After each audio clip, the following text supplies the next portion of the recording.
portador do vírus HIV. E se fosse possível levar esperança para milhares de pessoas? Juntos, nós podemos. Invista neste canal. Invista em um mundo melhor.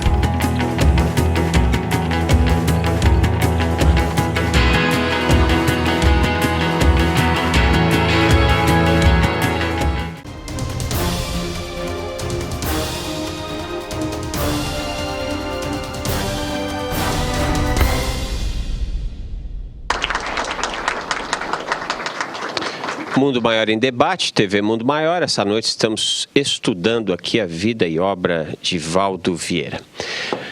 Gente, vocês sabem que nós estamos passando por uma crise, né? Das mais bravas aí para a história do nosso país, né?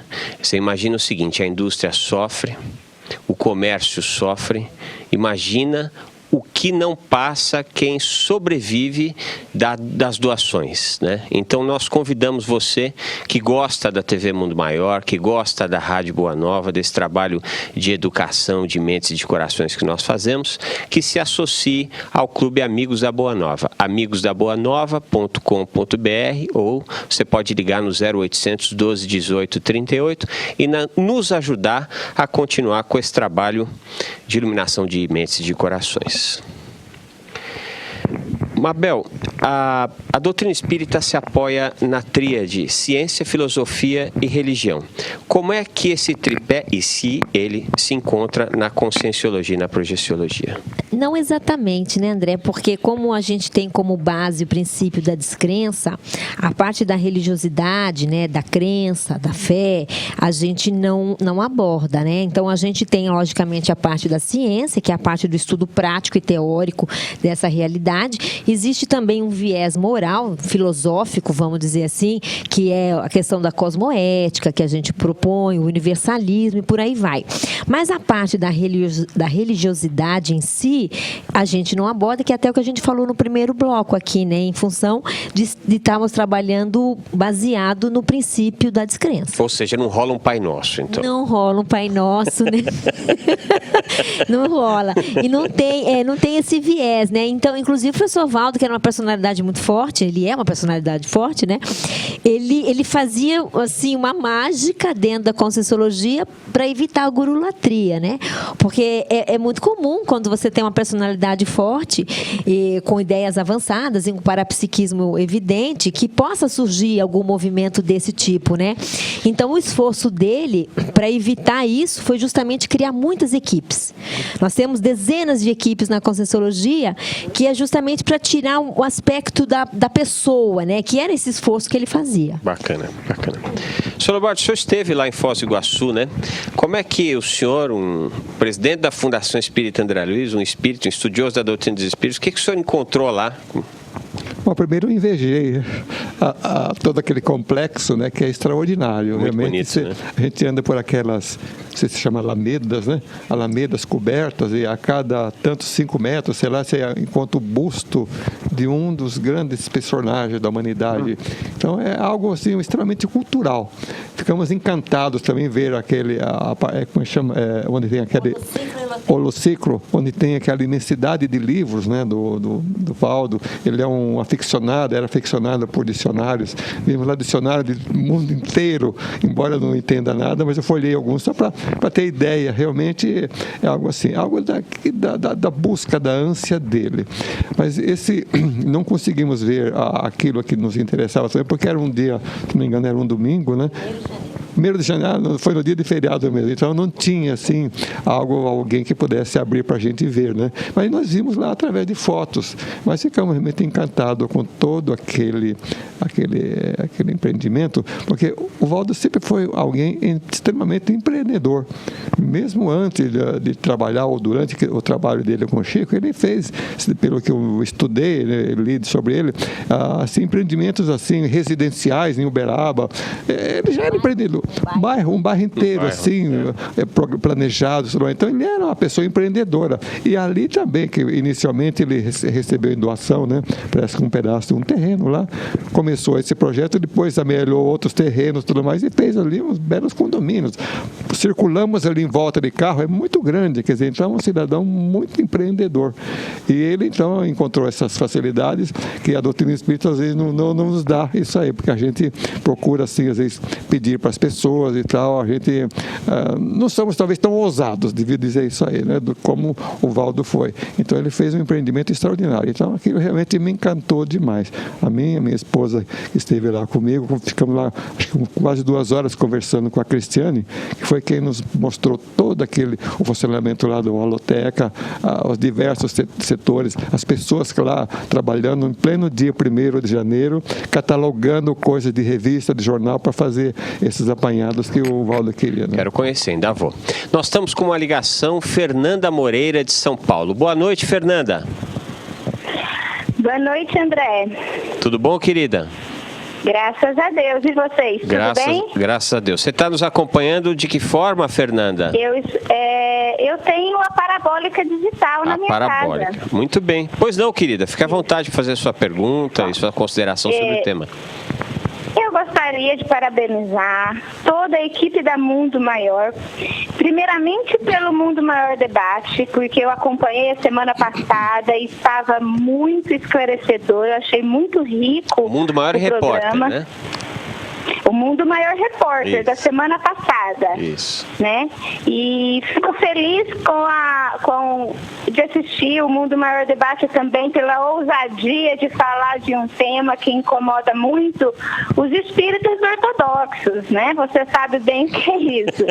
Então, precisa esclarecer, precisa trazer aí para que a gente possa compreender a importância, né, da personalidade Valdo Vieira, sua contribuição, né, sem preconceitos, sem pré-julgamentos, aproveitando o que tem de melhor, né, a pesquisa que ele fez, não é? Então eu parabenizo a todos, a Mabel Teles, pela coragem de enfrentar os espíritas aí.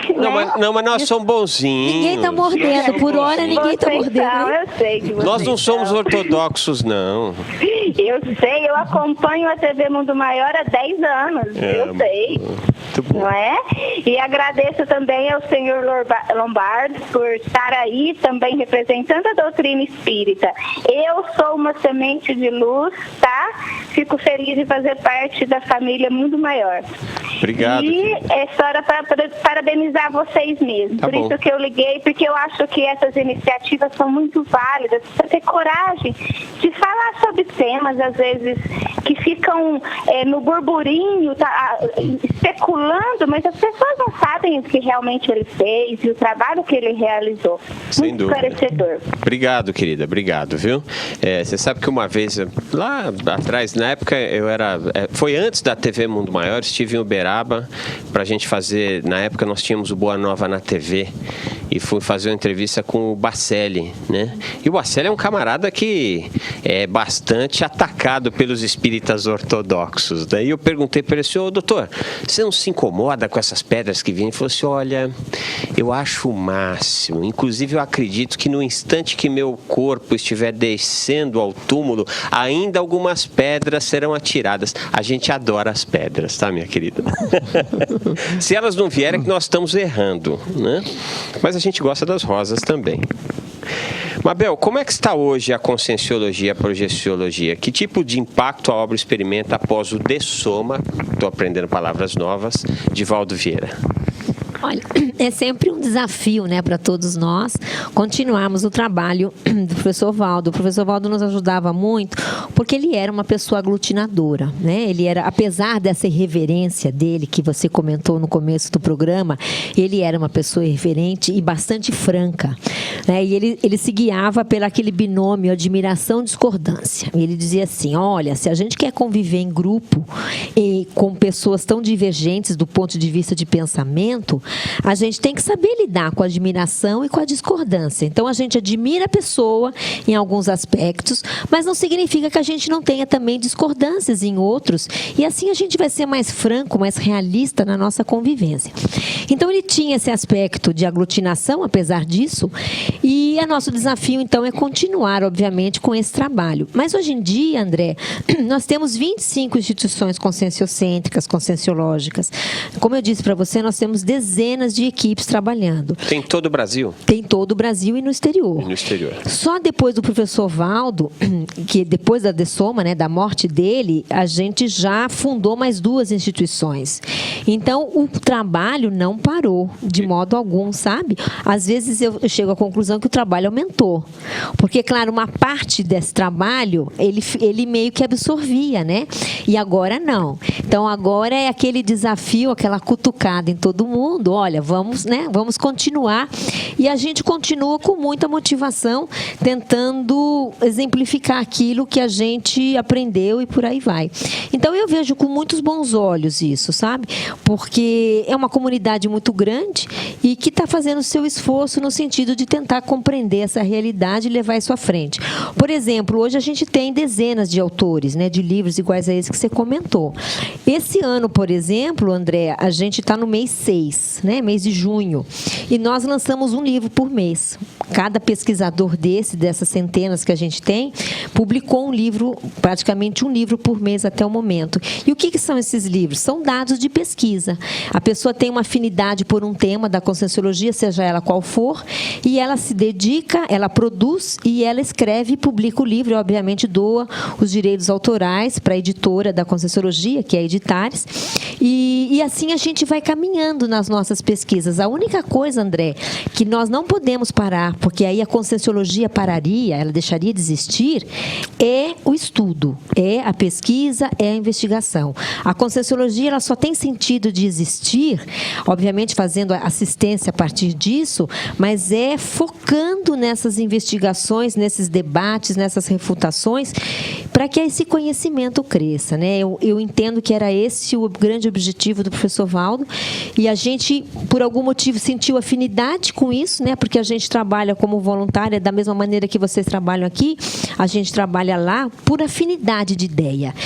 E, nesse sentido, a gente se dedica com muita motivação, né, para que as coisas aconteçam. Muito bom. Sr. Lombardo, Bezerra de Menezes, quando esteve fisicamente conosco, né, especialmente quando ele fez parte da diretoria da FEB, ele teve o trabalho de reunião entre os científicos, né, e os religiosos, né, uma vez que eram grupos bastante dissociados. Ele trabalhou bastante para reunir esse pessoal. Hoje, ao que me parece, o grosso do movimento espírita está muito mais no aspecto religioso e menos no aspecto filosófico e cientista, né? O que o senhor acha que está faltando para que a gente se apoie nessa tríade de verdade? A gente, enquanto movimento, é evidente que os estudiosos da doutrina se apoiam nessa tríade, mas para o povão chegar nisso, né? Realmente a gente sente falta, né, de pesquisadores espíritas, como o último que me tem lembrança é o Dr. Hernani. Então, depois dele, não surgiu assim mais nenhum. Penso que a espiritualidade esteja preparando alguém para vir trazer alguma coisa assim que seja forte, contundente, assim, para mexer com a gente, porque nós nos louvamos somente nos mesmos livros. Na parte lá do Valdo Vieira, ele tinha lá sempre gente pesquisando, desenvolvendo, todo mês um livro, né? E a gente tem que estar nesse momento conclamando os espíritas, que são cientistas, que se dediquem a essa pesquisa do ponto de vista espírita, ou seja, são as mesmas coisas, provar a espiritualidade, provar em tese a existência de Deus ou não, ou pelo menos a existência do Espírito, saber que tudo isso tem uma simples prece que se faz, aliás, isso já está sendo feito no mundo inteiro, né? Uma simples prece a favor de um doente, os médicos acompanham o tratamento dele, realmente surte efeito. Então são coisas que existem não no Brasil ainda, porque aqui realmente todos os livros que saem são na parte assim moral, e ultimamente muitos livros assim sobre essa evolução cósmica que nós estamos presentes, a transição, chamada transição planetária. Então, Divaldo já escreveu, acho que 2 ou 3 livros, ou 4 livros sobre isso. Temos o Dr. Bezerra de Menezes, através do médium André Luiz Ruiz, livros extraordinários sobre a evolução, a transição planetária, que é algo do momento, assim. Aliás, que começou, na verdade, com o capítulo 18 da Gênese. Kardec, nesse último capítulo, foi que ele tratou, assim, realmente disso que está acontecendo agora, a evolução da Terra. Evolução, dizendo, os tempos são chegados. Então, os tempos começaram a chegar já no tempo de Kardec. E a partir daí, nós já tivemos, assim, vários e vários exemplos. Pietro Baldi, na década de 20 e de 30, escreveu mensagens, assim, chamadas sobre a nova era, que já estava começando, mas isso é tudo muito lento, muito lento. Hoje em dia, nós estamos, assim, mais acelerados nesse processo. Os livros do Dr. Bezerra, e através do André Luiz Ruiz, nos mostram realmente que hoje já existe uma clara e evidente, assim, transição planetária de espíritos daqui para outros mundos que não merecem mais ficar aqui. Já comprovaram por muitas e muitas existências que não merecem mais ficar aqui porque estão atrapalhando o nosso progresso. Sim. Mas isso é um trabalho muito lento. Talvez leve séculos para que esses espíritos, que a misericórdia divina ainda dá mais alguma chance, talvez tenha gente que esteja na última, na penúltima, na antepenúltima chance aqui, para ver se emenda aqui e se adapta realmente a uma realidade moral e filosófica na Terra, porque senão realmente eles estão sendo levados. Num dos livros, o Dr. Bezerra fala, por exemplo, de verdadeiros containers espirituais em que centenas ou milhares de espíritos de vez em quando são transportados já para outros planetas. Alguns autores falam também que na própria Lua já é um local para onde esses espíritos estão levados, aguardando depois um transporte em massa para um outro planeta que já está preparado para receber esses espíritos, que está naquela condição que a Terra estaria há 30 ou 40 mil anos para cá, quando vieram os capelinos. Então, veja só, o caminho está marcado. A gente está estudando isso aí, os livros que o Divaldo edita e outros, através do André Luiz Ruiz, trazem para nós essa realidade. Mesmo também o livro do Robson Pinheiro, que muita gente não gosta, mas tem muita coisa interessante. É outro que toma pedradas também. É outro que leva pedradas, mas tem muita coisa boa. Sim. E o que ele trata também nesses livros sobre a transição planetária é algo assim contundente. Sim. Ou seja, ou a pessoa vai ou tem que ir, tem que se consertar, ou então, boa noite, vamos deixar para outra oportunidade. Um dia, não sei quando, poderão voltar a este planeta quando estiverem regenerados lá no outro. Então, essa tríade que o Dr. Bezerra fala, então nós estamos aí procurando, mas precisamos ainda assim, de espíritas cientistas para realmente nos demonstrar com a sua credibilidade, como o Chico fez através da espiritualidade. É alguém de mais credibilidade para trazer as informações que ele trouxe para nós nos 400 e tantos livros. Era a missão dele. A missão do Chico não era fazer esses 400 livros de ciência, mas sim de moral, de religião, que é aquilo que o nosso povo precisa. Hoje, por exemplo, a Conscienciologia, acredito, é algo sensacional, mas é para poucas pessoas. Pega nossos milhões de pessoas, 200 milhões de pessoas, quantas poderiam fazer uma projectologia? Muito poucas. Mas, no entanto, a moral, a religião, aquilo que a gente procura transmitir, que as igrejas procuram transmitir, cada um ao seu modo, é reformar a pessoa, deixar a pessoa assim, consciente da sua responsabilidade. No momento seguinte, sim, ela pode desenvolver essas técnicas que, aliás, é nossa, é da nossa alma, uma característica do nosso espírito.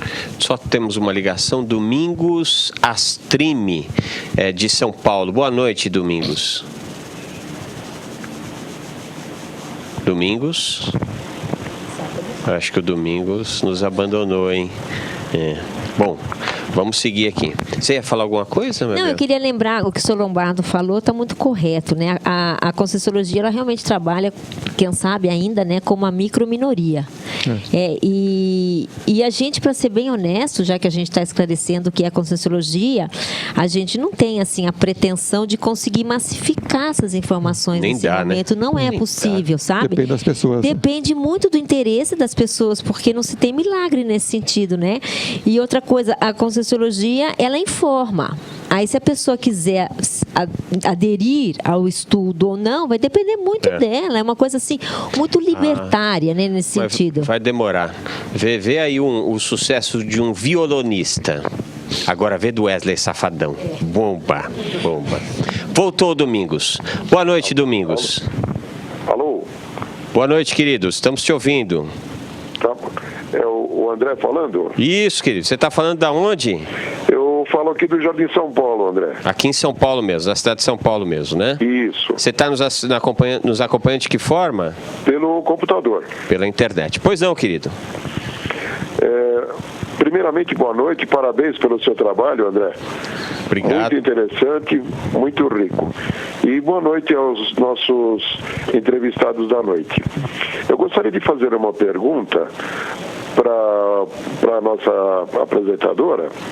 O porquê dos neologismos na projeciologia e conscienciologia. Fiz um curso de 20 horas na Alameda Santos, comprei o Homo Sapiens Reurbanizados, comprei o Projeciologia e vários outros livros. Porém, eu saí do curso com um dicionáriozinho que o expositor me conseguiu. Mas é difícil, por que não espírito e sim holopensene? Por que vocês dificultam tanto para um cara curioso como eu querer aprender e não conseguir, ter que estudar uma nova língua? Eu não sei qual é a diferença do espiritismo científico do meu querido Valdo Vieira e do Hernani Guimarães Andrade. Ele tinha lá as lampadinhas dele. Porque queria entender isso, o porquê dos neologismos. Tá bom, querido, obrigado. Era uma pergunta que, inclusive, eu ia falar. Porque, por exemplo, nós usamos o dessoma, que é o desencarne espírita. O espírito vocês chamam de para-identidade? Não, espírito é consciência extrafísica. Consciência extrafísica. Mentor amparador. Né? Por que esses neologismos? Isso aí, aliás, é uma proposta do professor Valdo, e depois a gente mesmo começou a criar nomes. É uma maneira, sabe, de criar uma tábula rasa na cabeça das pessoas, e para que elas consigam construir um novo, uma ressignificação de certos conceitos de uma maneira do zero. Então, essa tentativa é uma tentativa justamente de não termos, dentro desse estudo, um conceito a priorista sobre determinado tema. Então, o professor Valdo, ele dizia assim, olha, vamos tentar fazer uma tábula rasa para que a gente não traga equivocadamente, eventualmente, né, que também não é sempre, algum conceito distorcido, que vem lá da antiguidade, muitas vezes, vem de milênios, e às vezes isso, quem sabe, dificultaria a compreensão daquele mesmo fenômeno. Mas agora de uma maneira diferente. A gente sabe que as palavras moldam o pensamento. E as palavras, elas trazem um carregamento semântico, às vezes multisseculares, né? Então, se você traz uma ideia que você quer passar com uma abordagem nova, com a palavra envelhecida, você já distorce o pensamento do interlocutor. E é claro que isso dá um pouco, realmente, o nosso amigo Domingos está falando, dá um pouco de trabalho no começo, eu concordo com ele. Mas depois também, gente, de um tempo, ele se torna meio que habitual entre nós, tentamos entender essas questões.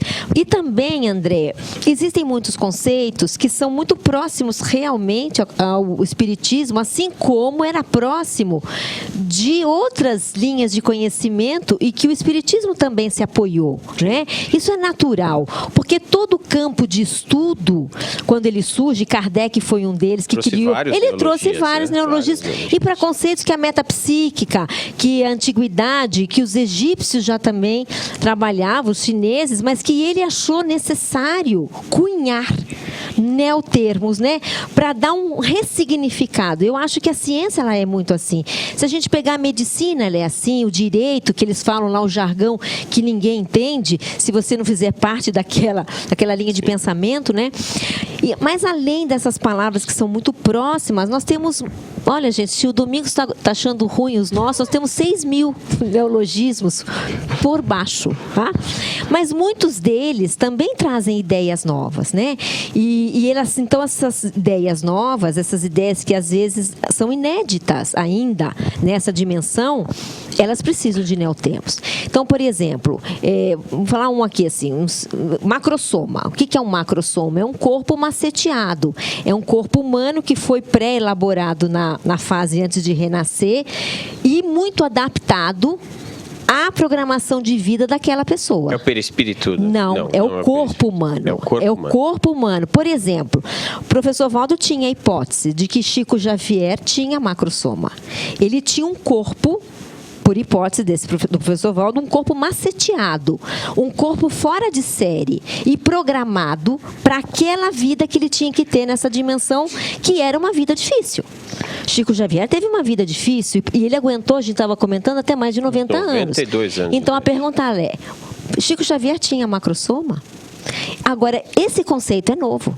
Esse conceito de um corpo maceteado e que foi preparado pelos amparadores, guias, mentores, antes de ressomar, antes de renascer, é um conceito novo. E se a gente fala em macrossoma, a gente lembra de um outro conceito da Conscienciologia, que é a paragenética. Nós assumimos que a consciência ela é o resultado da genética, do meio em que ela vive, da mesologia, e da paragenética. O que é a paragenética? A paragenética é a herança que você traz de você mesmo, nas suas múltiplas vidas. Então, o que acontece? O ideal é que a nossa paragenética saudável, porque a gente também tem a paragenética doentia, seja mais forte que a própria nossa genética e a própria mesologia. Então, para ter um macrossoma, é preciso mexer na paragenética. E assim vai. Então, um conceito chama outro, que chama outro, e neopalavras, eles são necessárias para a gente poder cunhar nessa dimensão essa nova realidade. E é só estudar, né? O próprio Evolução em Dois Mundos, Jesus Cristo, ler esse livro não é fácil. Olha, eu acho mais difícil do que a Conscienciologia. Pois é. Nós vamos precisar fazer um breve... Deixa eu só falar Claro. Essa parte aí é interessante porque você vê, André Luiz estuda em muitos dos casos de reencarnação lá no nosso lar, quando se planeja o corpo para uma pessoa que vem aqui. Sim, então tem o caso do Segismundo, lá, citado lá em Missionários da Luz, em que o corpo foi adaptado para que ele tivesse aqui, por exemplo, um problema cardíaco, que era para segurá-lo nas suas ambições, nas suas coisas. Então ele vinha com certas restrições, isso programado no corpo espiritual.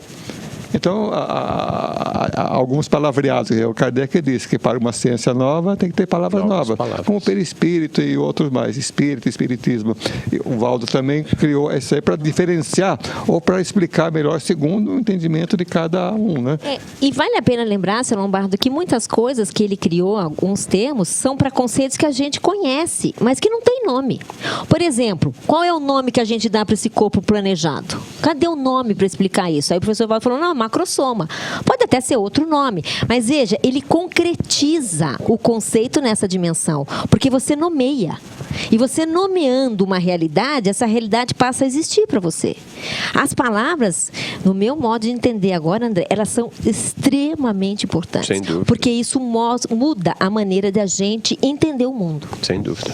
Então vamos precisar fazer um breve intervalo. Eu gostaria de agradecer a 3 doadores do projeto da TV Mundo Maior na cidade de Araraquara. Nós estamos em Araraquara, um grupo bacana, trabalhadores, o Alan, Renato, Ronaldo, Zé Henrique, enfim, tem um time bacana trabalhando para montar o canal naquela cidade. Nós conseguimos a outorga e esse pessoal está dando duro lá. E uma das ações que eles fazem é a captação através do Catarse. Lá tem uma ferramenta de financiamento colaborativo.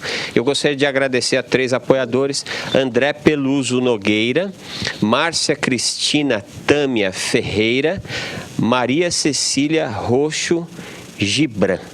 Nossa gratidão. Nós vamos para um breve intervalo e já retornamos. Até já.